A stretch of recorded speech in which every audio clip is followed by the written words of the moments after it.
अज़ीज़ तलबा व तालिबात, कल एग्ज़ाम से पहले आइए एक मरतबा प्रैक्टिस कर लेते हैं। सबसे पहले आप सभी को एग्ज़ाम के लिए ऑल द बेस्ट और नेक ख्वाहिशात। अल्लाह आप सबको कामयाबी अता फरमाए। चलिए जल्दी जल्दी इसको हल करते हैं। हिस्सा नसर देखिए प्रैक्टिस सेट में। अलिफ दर्जे ज़ैद दरसी इक़्तिबास का बगौर मुताला करके नीचे दी हुई सरगर्मियों की हिदायत मुताबिक मुकम्मल कीजिए। पहला देखिए, हज़रत उमर फ़ारूक का ये वो दौर था जिसमें गुलामों को मुल्कों का हुक्मरान और सफ़ा के गुरबा को इस्लामी ममालिक का नाज़िम आला बनाया जा रहा था। इसी खुशहाली के ज़माने में भी मदायन के नाज़िम आला हज़रत सलमान फ़ारसी खजूर के बाग में पेड़ों के साए तले टोकरियाँ बनाते, चटाइयाँ बुनते। इश्क़ रसूल सल्लल्लाहु अलैहि वसल्लम की तड़प में वो बेचैन रहते। उन्हें लगन थी तो सिर्फ जन्नत में आप सल्लल्लाहु अलैहि वसल्लम से मुलाकात की, आपके मुसाहिबत की और आपके दीदार की। इसी फ़िक्र में गलता वो ज़िंदगी के अय्याम गुजार रहे थे। हुकूमत की जानिब से मिलने वाला अतिया वो खैरात कर देते या लेने से इनकार कर देते। इनकी रोज़ाना की आमदनी 3 दरहम थी। 1 दरहम में वो टोकरियाँ बनाते के लिए खजूर के पत्ते खरीदते और 1 दरहम घर में खर्च करते और 1 दरहम खैरात कर देते। यही उनका रोज़ाना का मामूल था। इसी हालत में हज़रत सलमान फ़ारसी दुनिया से रुखसत होने का वक्त आ गया। वो सख्त अली थे, यानी बीमार थे। जब हज़रत साद बिन वक्कास रज़ियल्लाहु ताला अन्हु उनकी अयादत के लिए तशरीफ़ लाए तो उन्हें देखकर सलमान फ़ारसी रज़ियल्लाहु ताला अन्हु रोने लगे। साद ने रोने की वजह पूछी तो फरमाया, हुज़ूर सल्लल्लाहु अलैहि वसल्लम ने हमसे अहद लिया था कि तुम्हारा साज़ो सामान एक मुसाफिर के साज़ो सामान सफ़र से ज़्यादा ना हो, मगर मेरे पास तो इतना ज़्यादा सामान है, मैं अपने महबूब सल्लल्लाहु अलैहि वसल्लम को क्या मुँह दिखाऊँगा। हज़रत साद फरमाते हैं कि उस वक्त हज़रत सलमान फ़ारसी का कुल असासा एक बड़ा प्याला और एक तसला था। हज़रत सलमान फ़ारसी सन 33 हिजरी में दुनिया से रुखसत हुए। इंतकाल के वक्त उनकी उम्र 80 बरस की थी। उनका मज़ार मदाइन इराक में है। अब देखिए, इसको जल्दी जल्दी हमने पढ़ लिया। अब इसको सॉल्व करेंगे। पहले शफ़की खाका मुकम्मल करेंगे। हज़रत सलमान फ़ारसी के मामलात। हज़रत सलमान फ़ारसी के मामलात क्या थे? खजूर के पत्ते खरीदना, टोकरी और चटाइयाँ बनाना, घर वालों पर खर्च करना और खैरात कर देना। दूसरा सवाल है, हज़रत सलमान फ़ारसी की तड़प और लगन को अपने अल्फाज में बयान कीजिए। अब देखिए, हज़रत सलमान फ़ारसी रज़ियल्लाहु ताला अन्हु को हुज़ूर सल्लल्लाहु अलैहि वसल्लम से इश्क था। अब हुज़ूर सल्लल्लाहु अलैहि वसल्लम के वसाल के बाद वो बहुत बेचैन रहते थे। उन्हें सिर्फ एक ही लगन थी कि वो जल्द अज जल्द जन्नत में जाकर आप सल्लल्लाहु अलैहि वसल्लम से मुलाकात करें, आपकी सोहबत में वक्त गुजारे। उन्हें हुज़ूर सल्लल्लाहु अलैहि वसल्लम की जुदाई बर्दाश्त नहीं हो रही थी। हमेशा इसी फ़िक्र में डूबे रहते थे वो कब हुज़ूर सल्लल्लाहु अलैहि वसल्लम की खिदमत में हाजिर होंगे। तीसरा सवाल है, इक़्तिबास की रोशनी में हज़रत सलमान फ़ारसी के किरदार के बारे में अपनी राय लिखिए। अब आपको अपनी राय बतानी है। देखिए, जवाब इस तरह से लिख सकते हैं कि हज़रत सलमान फ़ारसी रज़ियल्लाहु ताला अन्हु होश संभालते ही हक़ की तलाश में सरगर्दा हो गए और जब उन्हें सही दीन मिल गया तो वो दिलो जान से इसके होकर रह गए। दीन की राह में हर तरह की तकलीफ़ें बर्दाश्त की। रसूल सल्लल्लाहु अलैहि वसल्लम से इश्क का ये आलम था कि खुद महबूब खुदा ने कह दिया, जिसने सलमान को नाराज़ किया उसने खुदा को नाराज़ किया। हज़रत सलमान फ़ारसी एक सच्चे और पक्के मुसलमान सहाबी थे। वो जंग की हिकमत अमली से खूब वाकिफ़ थे। हालात के मुताबिक जंगी हिकमत अमली अख्तियार करते थे। नबी अकरम सल्लल्लाहु अलैहि वसल्लम के आशिक और सादिक थे। आप सल्लल्लाहु अलैहि वसल्लम की तालीमात और अल्लाह के अहकामात पर हमेशा अमल करते थे। मदायन के नाज़िम आला होने के बावजूद उन्होंने हुकूमत से कोई अतिया नहीं लिया। अपनी मेहनती कमाई पर गुजर बसर करते थे, सादा ज़िंदगी गुजारते थे। इंतकाल के वक्त उनके पास सिर्फ एक बड़ा प्याला और एक तसला था। इतने सामान को भी वो ज़्यादा समझ रहे थे। सवाल नंबर 1 का बे दर्जे झैल दरसी इक़्तिबास का बगैर मुताला करके दी हुई सरगर्मियाँ हिदायत के मुताबिक मुकम्मल कीजिए। दर्जे झैल शफ़की खाका मुकम्मल कीजिए। गरीब ख़ानदान के मकानात की कैफियत। तो यहाँ देखिए, आपको सफ़रनामा जो आपकी किताब में है, इसे ना पढ़ के हम इसे जल्दी जल्दी हल करने की कोशिश करते हैं। तो देखिए, आपने सबक तो पढ़ा ही होगा। सया रोशनी गरीब ख़ानदान के मकानात, वहाँ पर आपको जहाँ पर मुसन्निफ़ा जहाँ घूमने के लिए गई थी वहाँ के आपको मंजर कशी जिस तरह उन्होंने की थी उसके हिसाब से आपको जवाब लिखना है। बाप का कमरा कैसा था? नीम रोशन, कमज़ोर सुतून। अगला सवाल देखिए, सूटे से निकलते वक्त परवीन के लबों पर मुस्कुराहट थी और पलकें भीगी हुई थी। इस मुतज़ाद कैफियत की वजह लिखिए।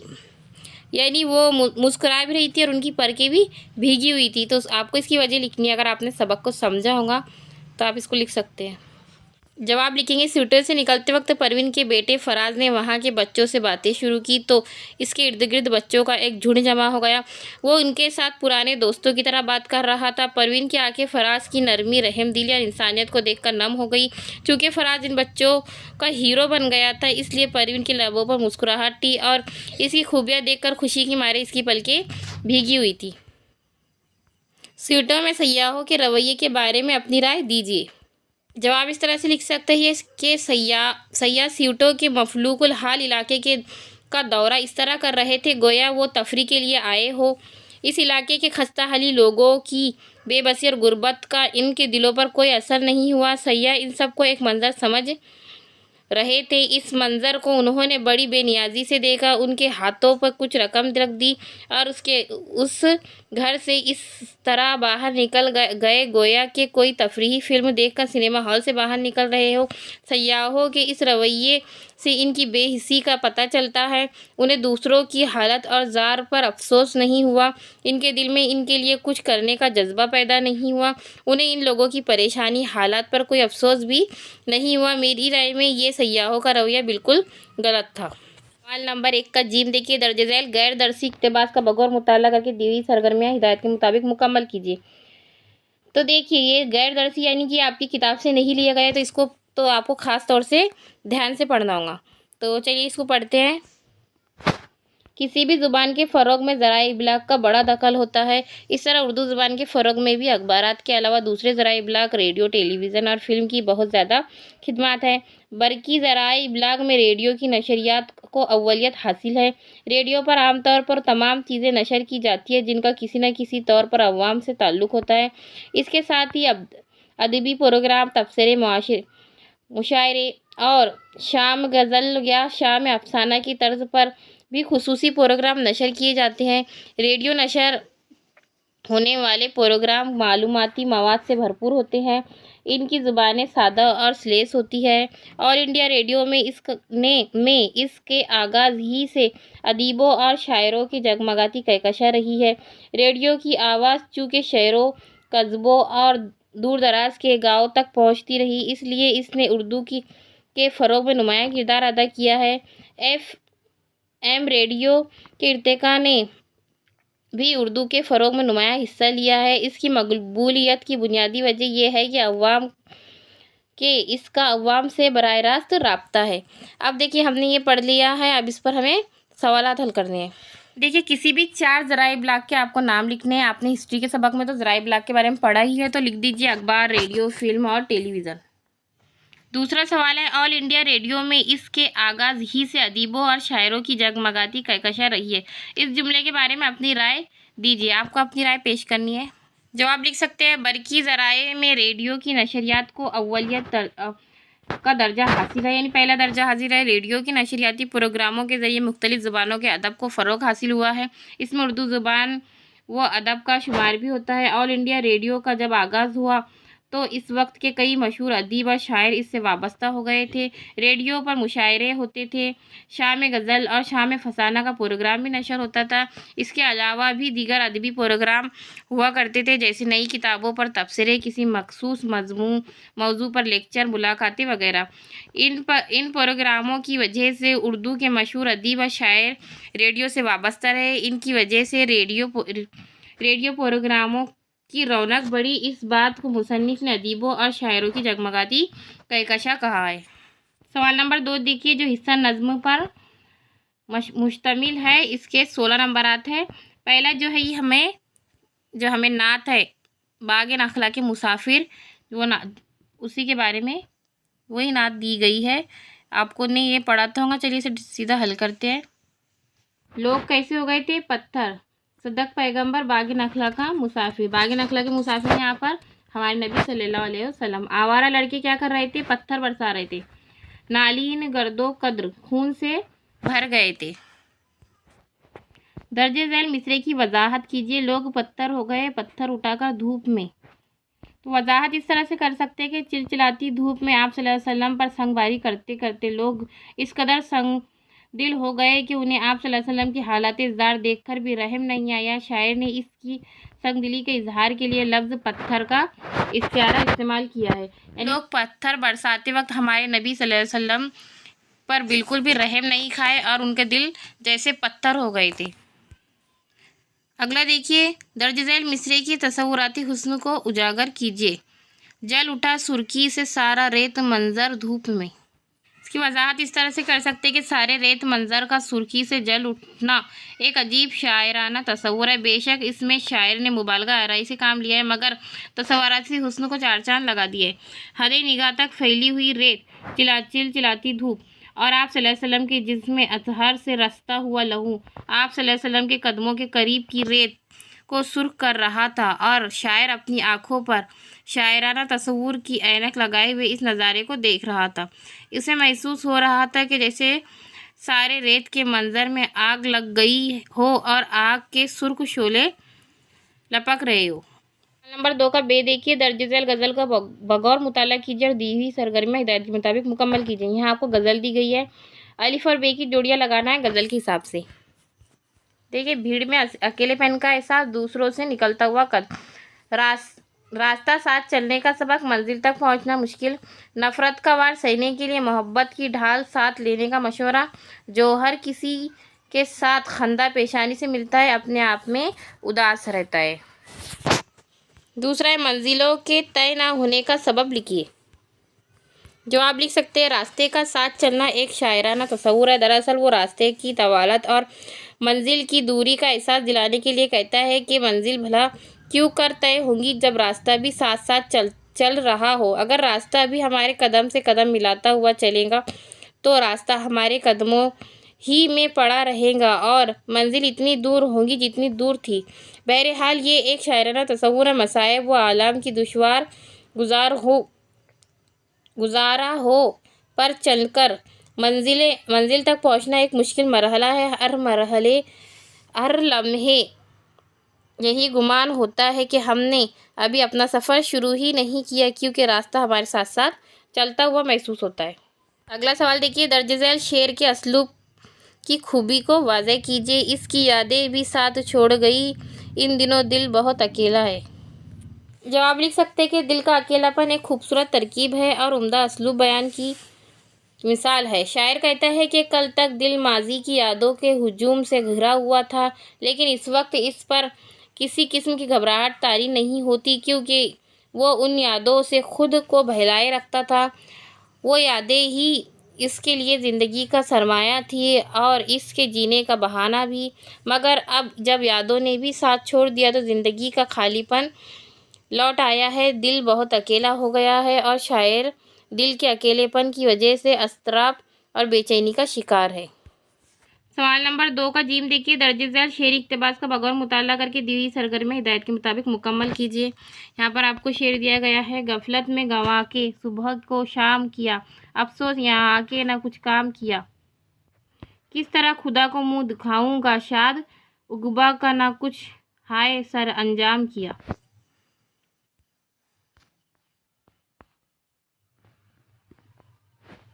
इस शेर पर आपको ये चौकोन मुकम्मल करना है।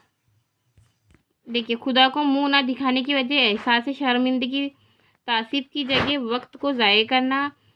सनफ़ का नाम क्या है? रुबाई। शाद, शायर का तखल्लुस क्या है? शाद। इस शेरी इक़्तिबास का मरकज़ी ख्याल बयान कीजिए। क्योंकि मरकज़ी ख्याल बयान करना है तो इसके लिए ज़्यादा बड़ा जवाब लिखने की ज़रूरत नहीं है। पहले वक्त को अपनी लापरवाही और गफलत की बिना पर ज़ाय करना और वक्त गुजर जाने के बाद अफसोस करना, फिर फ़िक्र आखिरत और खुदा के हुजूर जवाबदही के एहसास से शर्मसार होना रुबाई का मरकज़ी ख्याल है, जिसे शाद ने बड़ी खूबी से बड़े ही सलीस और रवा अंदाज में पेश किया है। देखिए, इजाफी मुताला कुल नंबर आता है 6। आपको एक ही सबक है, किस्सा सोते जागते। दर्ज झैल सरगर्मी में से कोई 2 सरगर्मियाँ हिदायत के मुताबिक मुकम्मल कीजिए। पहला ड्रामा किस्सा सोते जागते का मरकज़ी ख्याल लिखिए। जवाब लिखेंगे ड्रामा किस्सा सोते जागते का। दरअसल दास्तान अलिफ लैला का एक किस्सा है। इसमें एक नौजवान अबुल हसन बगदाद के खलीफा हारून रशीद को एक रात अपना मेहमान बनाता है। बातों बातों में वो अपनी एक ख्वाहिश का इजहार करता है कि खलीफा इसकी ख्वाहिश को पूरा करने के लिए उसे बेहोश करके महल में ले आते हैं और एक दिन का खलीफा बना देते हैं। अबुल हसन अपनी ख्वाहिश पूरी करता है। अगले दिन वो घर वापस पहुंचाया जाता है तो वो अपने आप को खलीफा समझने लगता है, लोगों से झगड़ा कर लेता है और कैद खाने में ले जाया जाता है। रिहाई के बाद वो दोबारा उसी महल में ले जाया जाता है और उसे असल हालत बताए जाते हैं। खलीफा उसे इकराम से नवाजता है और मुसाहिबों में शामिल कर लेता है। अगला सवाल, ड्रामा किस्सा सोते जागते का के दर्ज झैल किरदारों का तारुफ दो दो जुमलों में लिखिए। खलीफा, काफूर और मसरूर, इनका आपको तारुफ लिखना है। या इसमें एक आ सकता है अबुल हसन की माँ, ये भी आ सकता है। तो जवाब लिखेंगे अलिफ है खलीफा हारून रशीद। 8वीं सदी ईस्वी में इस्लामी दुनिया के खलीफा थे। खलीफा ड्रामे का अहम और मरकज़ी किरदार है। खलीफा हर रात भैंस बदल कर अवाम की खबरगिरी करते हैं। काफूर ये एक हबशी गुलाम है। खलीफा के हुक्म पर अबुल हसन के कपड़े तब्दील करके उसे उसके मकान में पहुंचा देता है। मसरूर ये खलीफा हारून रशीद के खादिमों का एक सरदार है जो खलीफा की खिदमत पर मामूर है। यह खलीफा के अहकामात का पाबंद है। रोज़ाना सुबह सवेरे खलीफा को नमाज के लिए जगाना इसकी जिम्मेदारी है। और तीसरा सवाल देखिए, खलीफा हारून रशीद के अबुल हसन को एक दिन के खलीफा बनाने के फैसले के बारे में अपनी राय पेश कीजिए। अब आपको अपनी राय पेश करनी है। जवाब लिख सकते हैं कि खलीफा हारून रशीद को अपनी रियाया का बड़ा ख्याल था। वो रियाया की हालत से बाखबर रहने के लिए भेस बदल कर रात में शहर का गश्त लगाया करते थे। एक रात खलीफा की मुलाकात अबुल हसन से हो गई। अबुल हसन उन्हें अपने मेहमान बनाता है। खाने के बाद बातों बातों में इसकी ख्वाहिश का इजहार करता है कि वो मोहल्ले के एक अमीर आदमी और उसके 4 दोस्तों को 100 कोड़े लगवाना चाहता है, क्योंकि वो लोग मोहल्ले के लोगों को बहुत परेशान करते हैं। खलीफा ने तय किया कि अबुल हसन को एक दिन का खलीफा बना देगा ताकि वो अपनी ख्वाहिश पूरी कर सके। खलीफा अबुल हसन को बेहोश करके अपने महल में ले जाते हैं और ऐसा इंतज़ाम करते हैं कि सुबह उठकर अबुल हसन अपने आप को खलीफा समझे और अपनी ख्वाहिश पूरी कर ले।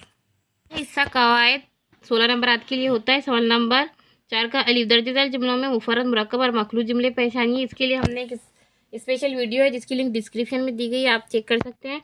मैंने अपने पोते को प्यार से गोद में उठाया है। बाबा जी ने अपने पोते को गोद में उठाया। ये इसमें कोई एक ही बात पता चल रही है तो ये मुफर्रद जुमला है। दूसरा, ये तो भोला ही जानता होगा कि इसने दोपहर के आने का कितना इंतज़ार किया। तो यहाँ पर ये के से जुड़ा हुआ है, यानी एक पहला जुमला दूसरे जुमले पर मुनस्सिर है, इसलिए ये मखलूत जुमला है। दूसरा देखिए, दर्ज झैल मुहावरों को अपने जुमले में इस्तेमाल कीजिए। हाथ तंग होना, इसका लिख सकते हैं आपके हजरत मोहानी का हमेशा हाथ तंग रहा, यानी वो हमेशा तंगदस्ती में रहे। बर्ग व बार लाना, मैं इसके बारे में लिख सकते हैं कि मेहनत का दरख्त हमेशा बर्ग व बार लाता है। अगला देखिए, झैल के बयानात को पढ़कर इनकी मिसाल में बोली जाने वाली कहावत क्वेश्चन में से चुनकर लिखिए। एक बच्चा पढ़ लिख कर डॉक्टर बनना चाहता था। इसने अपनी तालीम पूरी करने के लिए हर मुश्किल का सामना किया और एक दिन वो एक कामयाब डॉक्टर बन गया। तो इसमें कहावत नहीं, जहाँ चाह वहाँ राह, यानी जहाँ आप कोशिश करेंगे वहाँ आपको रास्ता मिल ही जाता है। दूसरा देखिए, कारकुन ने खुद गलती की और अपने अफसर पर इल्ज़ाम लगा दिया। तो नाच नचाने आंगन टेढ़ा, तो इसका जवाब होगा उल्टा चोर कोतवाल को डांटे। अब देखिए, दर्ज झैल जुमलों के लिए सही सनफ सुखन का नाम लिखिए। असनाफ सुखन पर भी हमारा ये वीडियो है, वो भी आप देख सकते हैं। वो नज़्म जिसमें बहर के इस्तेमाल और काफियों की तरकीब में मुकर्ररा उसूलों की पाबंदी की जाती है, उसे क्या कहते हैं? पाबंद नज़्म कहते हैं। दूसरा, वो नज़्म जिसमें हर शेर का मतलब के लिहाज से अपनी जगह मुकम्मल होता है, उसे क्या कहते हैं? गज़ल कहते हैं। 5वां देखिए, सनअत तल्मी की तारीफ लिखकर एक मिसाल लिखिए। सनअतों पर भी हमारा एक वीडियो है। सनअत तल्मी, जब शायर अपने कलाम में किसी तारीखी वाक़े या कुरानी आयत की तरफ इशारा करता है तो उसे सनअत तल्मी कहते हैं। मिसाल के तौर पर, इब्ने मरियम हुआ करे कोई, मेरे दर्द की दवा करे कोई, यानी कि हमें ईसा अलैहिस्सलाम के मौजज़े पर शायर इशारा करता है। या फिर आप लिख सकते हैं, आज भी हो इब्राहिम सा ईमा पैदा, आग कर सकती अंदाज़े गुलिस्ता पैदा। अच्छा होता सवाल देखिए, हिदायत के मुताबिक दर्ज झैल सरगर्मियाँ मुकम्मल कीजिए। पहला है, बादशाह के सिपाही बहादुर थे। तो इसमें हुर्फ इजाफत क्या है? के। बादशाह के तो के जो है वो हिर्फ इजाफत है। वाव अतफ वाला कोई एक लफ्ज़ लिखिए। वाव अतफ यानी जो वाव और की जगह पर इस्तेमाल होता है, जैसे शब वो रोज़, साज वो सामान, इस तरह जो और की जगह हमें क्या इस्तेमाल करना है? वाव, तो इससे कहते हैं वाव अतफ। अगला देखिए, दर्ज झैल जुमले में मज़ाफ़ और मज़ाफ़ अलैह की तलाश करके लिखिए। उन्होंने बच्चों के अदब में बेशबहा इजाफा किया। इस पर भी हमने एक वीडियो बना रखा है। जिसमें बच्चों है, बच्चों क्या है, मज़ाफ, और हुर्फ इजाफत से पहले आने वाला लफ्ज़ मज़ाफ होता है और हुर्फ इजाफत के बाद आने वाला लफ्ज़ मज़ाफ अलैह होता है। तो यहाँ पे हुर्फ इजाफत के है, तो जो उसके पहले जो आ रहा है तो बच्चों यानी कि मज़ाफ, और अदब यानी कि मज़ाफ अलैह। अब ये भी सवाल आता है दर्ज झैल फ़िक्रों के लिए मुनासिब लफ्ज़ तहरीर कीजिए। तसनीफ़ करने वाला यानी मुसन्निफ़, तरतीब देने वाला यानी मुरत्तिब। हिदायत के मुताबिक अमल कीजिए। झैल के अल्फाज की ज़िद लिखिए। आगाज़, अंजाम। नूर, अंधेरा। नूर यानी कि रोशनी। मोल तोल जैसे दो लफ्ज़ लिखिए सकते हैं। आज, कल, काम काज, घर बार, इस तरह के लफ्ज़ लिख सकते हैं आप। अगला देखिए, पाँचवें, मुनासिब साबिके और लाहिके लगाकर एक एक लफ्ज़ बामानी लफ्ज़ लिखिए। बा अदब और बा अक्ल, इस तरह से लिख सकते हैं। नाक, खतरनाक, इबरतनाक, इस तरह से दो लफ्ज़ बना सकते हैं। आगे देखिए, इतलाती सरगर्मियाँ। तो इतलाती सरगर्मियों पर हमने खुतूत नवीसी का हमारा वीडियो है, आप उसे ज़रूर देखिए। उसमें हमने रस्मी और गैर रस्मी दोनों खत समझाए हैं। आगे देखिए, खुलासा नवीसी पर खुलासा किस तरह से किया जाता है, उस पर भी हमारा एक वीडियो है जो भी आप डिस्क्रिप्शन में देख सकते हैं जाके। अगला देखिए इश्तिहार नवीसी। तो इश्तिहार नवीसी पर भी हमारा वीडियो है, और बस यही इश्तिहार जो 2020 में पूछा गया था, इसे हमने हल किया है हमारे इश्तिहार की वीडियो में, जिसे बच्चों ने काफ़ी पसंद किया है। अब दर्ज झैल नुकात की मदद से कहानी तहरीर कीजिए, इसका भी वीडियो मौजूद है।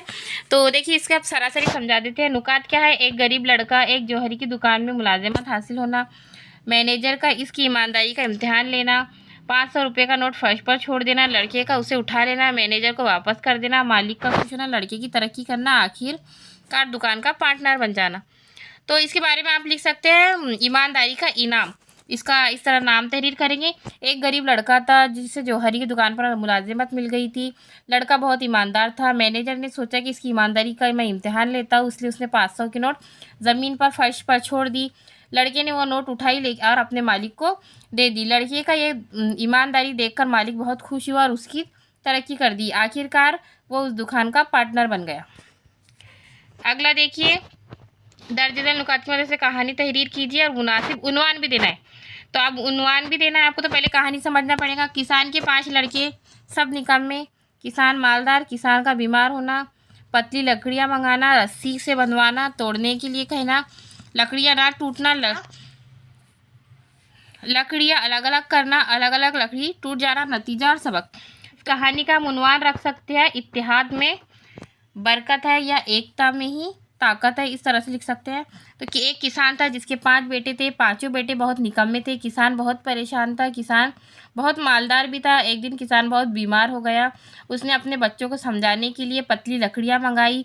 लकड़ियों को बच्चों से कहा कि लकड़ियों को बांधो, लकड़ियों का एक गट्टा बनाओ, और लड़कों से कहा कि उसे तोड़ने की कोशिश करो। लेकिन लकड़ियों का गट्टा एक साथ होने की वजह से बहुत मजबूत हो गया, तो वो नहीं तोड़ पाए। फिर किसान ने कहा कि लकड़ियाँ को अलग अलग करके करो और फिर तोड़ो। तो लकड़ियाँ अलग अलग करने के बाद टूट गई। किसान के लड़कों को समझ में आया कि अगर हम अलग अलग रहेंगे तो कमज़ोर रहेंगे, और एक साथ मिलकर हम मजबूत भी रहेंगे और तरक्की भी कर सकते हैं। इस तरह से आप इसको लिख सकते हैं। सवाल नंबर 5, झैल के उन्वान में से किसी एक पर 100-120 अल्फाज में मुश्तमिल मजमून लिखिए। मेरा पसंदीदा लीडर, टेलीफोन की आप बीती, इश्तिहारबाजी। तो देखिए, इस पर भी हमारा एक स्पेशल हमने वीडियो बना रखा है मजमून नवीसी पर, उसे आप देख लीजिए। और मेरा पसंदीदा लीडर, जो भी आपका पसंदीदा लीडर गुजरा है उसके बारे में आप लिख सकते हैं। जैसे APJ अब्दुल कलाम के बारे में आप लिख सकते हैं, जवाहरलाल नेहरू के बारे में लिख सकते हैं, या आप लिख सकते हैं डॉक्टर अम्बेडकर के बारे में।